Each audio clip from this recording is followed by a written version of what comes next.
जम्मू कश्मीर में चुनावी प्रक्रिया के बीच और निर्वाचित सरकार के गठन से पहले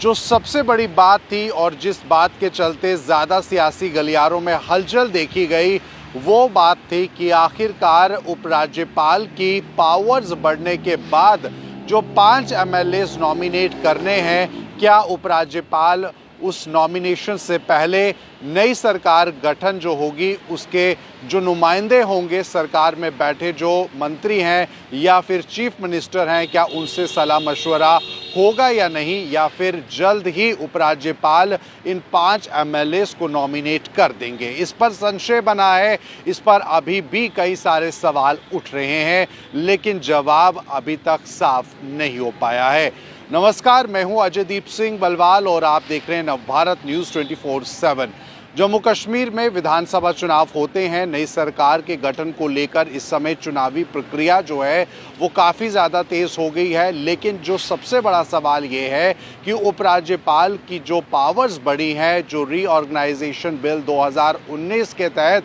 उपराज्यपाल को विशेष ये अधिकार हैं कि वो 5 एमएलएस को नॉमिनेट कर सके, तो ऐसे में क्या उपराज्यपाल जो है इन पावर्स का इस्तेमाल करते हुए कभी भी इन 5 एमएलएस को नॉमिनेट करेंगे या नहीं, या फिर नई सरकार के गठन के साथ सरकार में उपराज्यपाल जो है वो बातचीत करके सलाह मशवरा करके उन 5 एमएलएस को नॉमिनेट करेंगे। ये एक बड़ा सवाल है। लेकिन अगर हम जम्मू कश्मीर में बात करें नेशनल कॉन्फ्रेंस की, जो भारी मतों के साथ विजय हुए, नेशनल कॉन्फ्रेंस के प्रमुख लीडर डॉक्टर फारूक अब्दुल्ला ने कहा है कि जम्मू कश्मीर में नई सरकार के गठन के साथ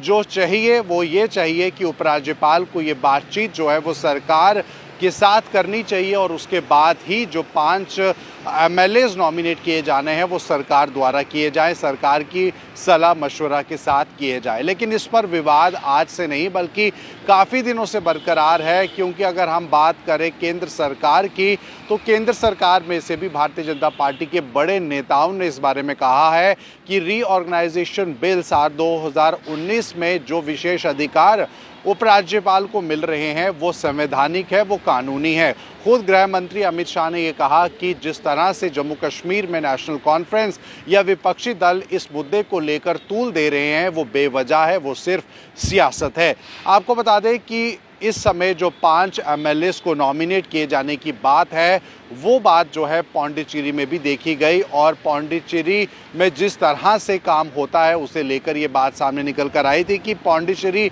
मॉडल में भी जब अगर हम बात करें किरण बेदी उपराज्यपाल थी तो उन्होंने भी कांग्रेस की तब सरकार थी और बिना किसी सलाह लिए 2 एमएलएस को जो है वो नॉमिनेट किया, जिसके बाद कांग्रेस की सरकार जो है उन्होंने मद्रास हाई कोर्ट का दरवाज़ा खटखटाया। यहाँ पर अदालत में कार्रवाई भी हुई, लेकिन उसके बाद जो फैसला है वो किरण बेदी उपराज्यपाल के हक में आया, जिसमें कोर्ट ने भी ये कह दिया कि ये संवैधानिक है, किसी भी तरह से संविधान का इसमें कोई खंडन नहीं किया गया है। उपराज्यपाल को विशेष तौर पर ये अधिकार हैं कि वो 5 एमएलएस या जो भी एमएलएस नॉमिनेट करने हैं, जितने भी करने हैं उनको कर सकती है बिना सरकार, उस प्रदेश की सरकार के मशवरे के बिना या बिना किसी सलाह के। वहीं यहाँ पर उपराज्यपाल जो है वो गृह मंत्रालय के साथ उनके सुझाव पर जो है 5 एमएलएस को नॉमिनेट कर सकता है। ये बात पहले भी सामने आई, लेकिन फिलहाल इस बात को लेकर संशय बरकरार है, क्योंकि अभी तक 5 एमएलएस को नॉमिनेट नहीं किया गया है और मुख्यमंत्री का चेहरा जैसे बताया जा रहा है कि उमर अब्दुल्ला रहने वाले हैं। निर्वाचित सरकार अब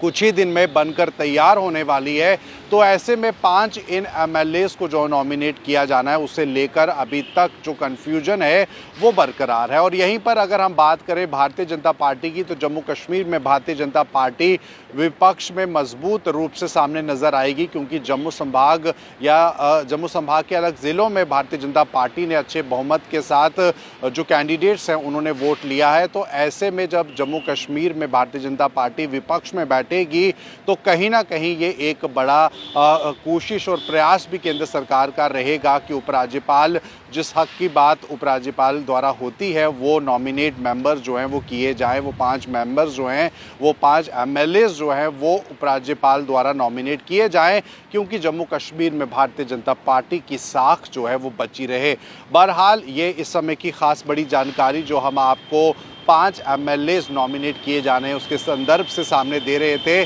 फिलहाल किस तरह से उपराज्यपाल अब कार्रवाई करेंगे 5 एमएलए को नॉमिनेट करने को लेकर, वो देखना होगा। लेकिन फिलहाल इस पर सियासत जो है वो काफ़ी ज़्यादा गर्मा रही है। फिलहाल ये थी समय की खास बड़ी जानकारी। आप बने रहिए राष्ट्रीय राज्य की खबरों के लिए नवभारत के साथ।